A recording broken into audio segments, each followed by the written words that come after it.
అంత కృప పొంది అంత పరిచర్య చేసి యేసయ్య అద్భుతాలు చేస్తే కళ్ళారా చూశాడు. ఏమయ్యా, యేసు నీళ్ళ మీద నడిచినప్పుడు చూడలేడు, చూశాడా లేదా? చచ్చిన వాళ్ళని తిరిగి లేపినప్పుడు చూడలా? మామూలు అద్భుతాలా? 5 రొట్టెలు 2 చేపలు అంతమందికి పంచిపెట్టినప్పుడు చూడలా? దయ్యాలను వెళ్ళగొట్టినప్పుడు చూడలా? సరే, అది ఆమె కనాను స్త్రీ యొక్క కూతురు బాగుపడ్డప్పుడు చూడలా? యాయిరు కూతురు చచ్చిపోయిన తిరిగి లేచినప్పుడు చూడలా? నాయని విధవరాలి కుమారుణ్ణి బతికించడం చూడలా? 38 సంవత్సరాలు జబ్బున్నోడిని ఒక్క మాటతో బాగు చేసింది చూడలా? ఎన్ని అద్భుతాలు! లెక్కలేనన్ని కార్యములు కన్నులారా చూచి వాడు కూడా అనుభవించి యేసొద్దు అనుకున్నాడు. అస్సలు మెంటల్ వచ్చింది మనకైతే, మరి ఎట్లా సాధ్యం రా ఇదని. కానీ జరిగింది. ఎందుకంటే ఇన్ని చూసి కూడా వాడు యేసు ఇచ్చే అక్షయమైన వాటి మీద మనసు పెట్టకుండా క్షయమైపోయే లోక సంబంధమైన వాటి మీదనే తన మనసు నిలుపుకున్నందున దెయ్యం వాడిని ఎఫెక్ట్ చేయడానికి అవకాశం దొరికింది. ఇవన్నీ చేస్తున్నాడు, బాగానే ఉంది, కానీ నువ్వు అనుకున్న జరగట్లేదుగా. ఇవన్నీ ఓకే, వాళ్ళకి వీళ్ళకి అద్భుతాలు సూచక్రియలు మాతకార్యాలంటే ఓకే. నీ కూడా శక్తిని ఇచ్చాడు, ఏదో దయ్యాలు వెళ్ళగొట్టావు, రోగాలు స్వస్థపరిచావు అంటే ఓకే. అది దానివల్ల ఏమైనా ప్రయోజనం ఉందా? నువ్వు చేసినవన్నీ ఆయన చేసినవన్నీ లోకులు పొందుకుంటున్నారు, కానీ నీకేం ఒరిగిందిరా యోధా? యోధా, నీకేం ఒరిగిందిరా? అర్థమైందా? అంటే కొన్నిసార్లు మీకు కూడా పొద్దున్నే పోయి సాయంత్రం దాకా పరిచర్య చేసి వస్తున్నాం, 5 లేచి వెళ్ళి సాయంత్రం 5 మళ్ళా అన్నీ ముగించి రిటర్న్ అవుతున్నాం. ఏందో అదేమంటే పరిచర్య అంటున్నాడు, చేయండి అంటున్నాడు. మనకి ఏం ఒరిగింది అనే ఆలోచన సైతాన్ నీకు పుట్టిత్తు. నువ్వేం చెబుతా? పరిచారకురాలా? ఇక్కడ ఏమీ ఒరక్కపోయినా పర్వాలా, మొత్తం గ్రంథస్థం చేయబడుతుంది, రాయబడుతుంది. తగిన కాలం ముందు నా ప్రభు నాకు ఇచ్చే జీవితం ఆయన దగ్గర ఉంది. కొంతమంది వెటకారం చేస్తారు, కొంతమంది హేళన చేస్తారు. ఏం ఒరిగింది? పోయి చేస్తున్నారు.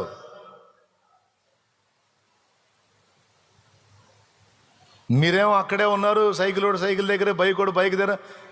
మిమ్మల్ని అందరినీ నడిపించేవాడేమో కారు వేసుకొని తిరుగుతున్నాడు. మీకేం ఒరిగింది?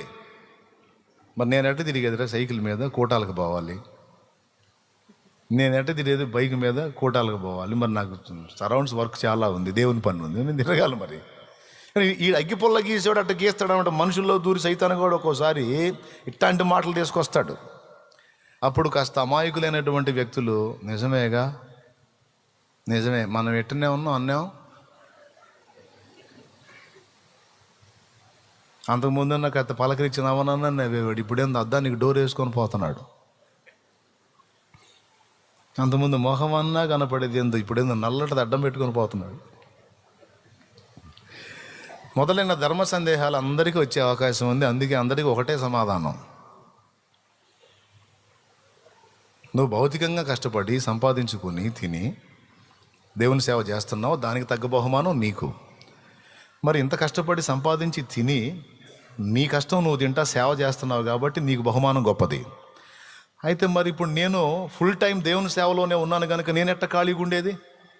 ఈ ఊరు ఆ ఊరు, ఆ ఊరు ఈ ఊరు, ఈ ఊరు ఆ ఊరు అని నువ్వన్నా ఉదయం నుంచి సాయంత్రం దాకా పనిచేసి సాయంత్రానికి అంత ముద్ద తిని నిద్రపోతావు ప్రశాంతంగా.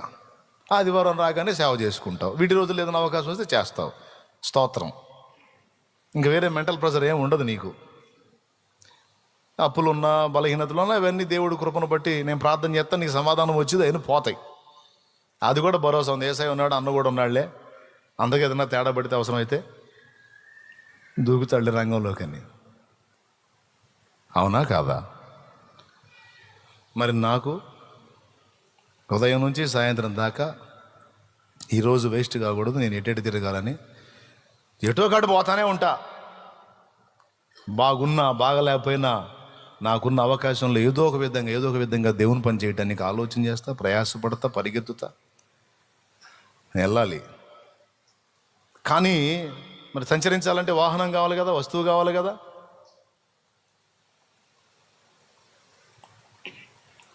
అన్ని విధాల అన్నీ ఆలోచించుకుంటానండి నేను. అన్ని ఈ పాయింట్ చూపించి ఒకటి ఇట్లా కామెంట్ చేసే అవకాశం ఉంది కదా, బిడ్డల్ని ఇలా ఎఫెక్ట్ చేసే అవకాశం ఉంది సైతాన్ గాడు. అన్నీ ఆలోచన చేసుకొని ఇప్పుడు మీకు చెప్తున్నాను క్లారిటీగా. నీకు ఇచ్చే సమయం వచ్చినప్పుడు నీకు ఇస్తాడు, కానీ వాటిని లక్ష్య పెట్టద్దు. నేను ఏదైనా సరే, నేను సంచరించిందైనా, నేను కలిగి ఉన్నది ఏదైనా సరే నాది అని నేను అనుకోను. అవసరానికే సమస్తము, అంతకుమించి ఆర్భాటానికి కానీ, హంగుకు కానీ, బిల్డప్కి కానీ, ఎచ్చులకు కానీ ఏది చేయను. స్తోత్రం. ఆయన అలా, మీరు ఇలా, నీకేం ఒరిగింది, నువ్వు అలానే ఉన్నావు కదా అని ఒకడు అడిగితే ఏం చెబుతావు నువ్వు? ఆయన అలా ఉన్నాడంటే ఆయనకి అది అవసరం. ఆయన 10 ప్రాంతాలని ప్రభావితం చేయాలి కాబట్టి ఆయనకు అవసరం. ఆయన 100 ప్రాంతాలు సంచరించాలి కనుక ఆయనకు అవసరం. ఓకే, నీకేం ఒరిగిందంటే నాకు ఒరగాల్సింది అక్కడ ఉంది. ఆయన కూడా అక్కడ దాన్ని దృష్టి పెట్టే కష్టపడుతున్నాడు కానీ ఇక్కడ దానికోసం కాదు. అది మాకు తెలుసు. నీకెందుకు, నాకు లేని చింత, తెగ దిగులు వేసుకుంటున్నట్టున్నావుగా నా గురించి అనేస్తే ఇంక మళ్ళీ మాట్లాడ్డు. నీకేం ఒరిగింది అన్నప్పుడు పాపం నీకేందో బాగా దిగులుగా ఉన్నట్టుందిగా నా గురించి. పాపం అన్నం కూడా తింటున్నట్టుంది, నువ్వు తినట్లేదు అనుకుంటున్నా, నా కోసం ఆలోచించి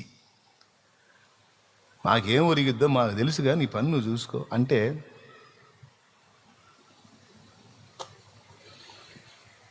భౌతికమైన వాటి వైపుకు నీ మైండ్ తిప్పుతాడు. డబ్బు మీదికి నీ దృష్టి వచ్చేటట్టు తిప్పుతాడు.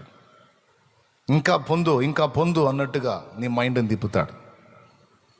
ఇలా ఎవరైనా బెండ్ అయ్యారంటే వాళ్ళని ఖచ్చితంగా ఎఫెక్ట్ చేస్తాడు, యోధాను చేసినట్టు. ఇన్ని కార్యాలు చేసిన యోధా మైండ్ అంతా కూడా క్షయమైపోయే దాని మీదనే పెట్టుకున్నందున సాతాను అతన్ని మోసగించడం చాలా ఈజీ అయింది. అందుకే మీ అందరికీ ప్రేమతో చెప్తున్నాను, అల్పమైన వాటి విషయంలో, క్షయమైపోయే వాటి విషయంలో మనం మనసు కలిగి ఉండొద్దు.